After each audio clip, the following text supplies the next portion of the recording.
আসসালামু আলাইকুম দর্শক, স্বাগত জানাচ্ছি বাংলা সংবাদে। শুরুতেই থাকছে শিরোনাম।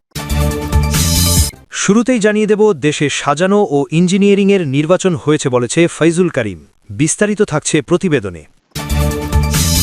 শুধু মেডিকেল কলেজের জন্য ৩ দিনে ৫০ কোটি টাকার অফার পেয়েছি বলেছে আমির হামজা।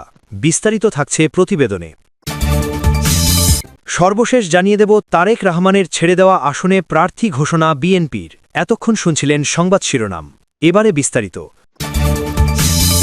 তবে তার আগে একটি অনুরোধ, ভিডিওটি দেখে লাইক এবং কমেন্ট করে জানিয়ে দিন ভিডিওটি আপনারা কোথা থেকে দেখছেন। জাতীয় সংসদ নির্বাচনকে সাজানো ও ইঞ্জিনিয়ারিংয়ের নির্বাচন বলে অভিযোগ করেছেন ইসলামী আন্দোলনের জ্যেষ্ঠ নায়েবে আমির মুফতি সৈয়দ ফাইজুল করিম।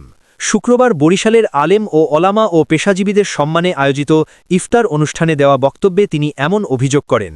বরিশাল ক্লাব মিলনায়তনে আয়োজিত অনুষ্ঠানে সভাপতিত্ব করেন ইসলামী আন্দোলন বাংলাদেশের বরিশাল মহানগর শাখার সভাপতি মোহাম্মদ লোকমান হাকিম।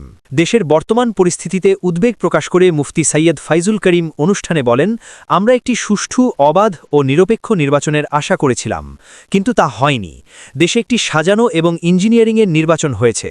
এর অংশ হিসেবে সারা দেশে হাতপাখার প্রার্থীদের পরিকল্পিতভাবে ভোটে হারানো হয়েছে। ইসলামী আন্দোলনের নায়েবে আমির ফাইজুল করিম আরও বলেন, দেশের মানুষ নিরাপত্তাহীনতার মধ্যে আছে। এই পরিস্থিতি খুবই উদ্বেগজনক। নরসিংদীতে কিশোরীকে হত্যাসহ দেশের বিভিন্ন স্থানে ধর্ষণ ও নিপীড়নের কথা উল্লেখ করে তিনি আরও বলেন, এই অপরাধীদের অবিলম্বে আইনের আওতায় আনুন। কঠোর ও দৃষ্টান্তমূলক শাস্তি নিশ্চিত করতে আমরা সরকারের প্রতি আহ্বান জানাচ্ছি। কুষ্টিয়া ৩ আসনের সংসদ সদস্য ও আলোচিত ইসলামী বক্তা আমির হামজা বলেছেন, সম্প্রতি মাত্র ৩ দিনে মেডিকেল কলেজের জন্য প্রায় ৫০ কোটি টাকার অফার পেয়েছেন। তিনি বলেন, তাও কেউ জানবে না আল্লাহ ছাড়া। আমি বলেছি ৫০ কোটি কেন, ১০০ কোটি, এমনকি কুষ্টিয়া লিখে দিলেও আমি আমার জায়গা থেকে এক চুল নড়ব না। বৃহস্পতিবার ২৬শে ফেব্রুয়ারি তিনি এই মন্তব্য করেন। আমির হামজা আরও বলেন, আশেপাশের আত্মীয় বা দলের কেউ কিংবা বিরোধীরা যদি তার নামে কোনো কাজ করতে চায়, তবে তিনি তা তৎক্ষণাৎ জানবেন এবং যথাযথ ব্যবস্থা নেবেন। তিনি জোর দিয়ে বলেন, জায়েজ বাদ দিয়ে নাজায়েজ কোনো পথে আমরা যেতে চাই না। আমরা সবাইকে নিয়ে এগিয়ে যেতে চাই। তিনি শ্রমিক ও সাধারণ মানুষদের উদ্দেশ্যে বলেন, সব অন্যায় ও হারাম কাজ বাদ দিয়ে অন্তত বৈধ পথে চলতে থাকুন। মানুষের চলতে খুব বেশি কিছু লাগে না। যাদের বেশি কিছু লাগে তারা এই আসন থেকে অন্য জায়গায় করবেন।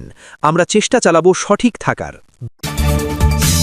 বিএনপি চেয়ারম্যান ও প্রধানমন্ত্রী তারেক রহমানের ছেড়ে দেওয়া বগুড়া ৬ আসনের উপনির্বাচনে দলের প্রার্থী হিসেবে চূড়ান্ত মনোনয়ন পেয়েছেন রেজাউল করিম বাদশাহ। তিনি বর্তমানে বগুড়া জেলা বিএনপি সভাপতির দায়িত্ব পালন করছেন। বৃহস্পতিবার ২৬শে ফেব্রুয়ারি গুলশানে বিএনপি চেয়ারম্যানের কার্যালয় থেকে তার নাম চূড়ান্ত করা হয়। বগুড়া ৪ আসনের সংসদ সদস্য মোহাম্মদ মোশাররফ হোসেনও বিষয়টি নিশ্চিত করেছেন। বিএনপির মিডিয়া সেলের সদস্য সাইরুল কবির খানও এক ফেসবুক পোস্টে লেখেন, আলহামদুলিল্লাহ, বগুড়া ৬ আসনের এমপি প্রার্থী হিসেবে জেলা বিএনপি সম্মানিত সভাপতি রেজাউল করিম বাদশাহ ভাইকে বিএনপির গুলশান দলীয় চেয়ারম্যানের কার্যালয় থেকে চূড়ান্ত মনোনয়ন প্রদান করা হল। গত ১২ ফেব্রুয়ারি অনুষ্ঠিত ত্রয়োদশ জাতীয় সংসদ নির্বাচনে তারেক রহমান বগুড়া ৬ এবং ঢাকা ১৭ আসন থেকে প্রতিদ্বন্দ্বিতা করে দুটিতেই জয়লাভ করেন। সাংবিধানিক নিয়ম অনুযায়ী একটি আসন ছেড়ে দেওয়ার বাধ্যবাধকতা থাকায় তিনি বগুড়া ৬ আসনটি ছেড়ে দেন। ফলে আসনটি শূন্য ঘোষণা করা হয়।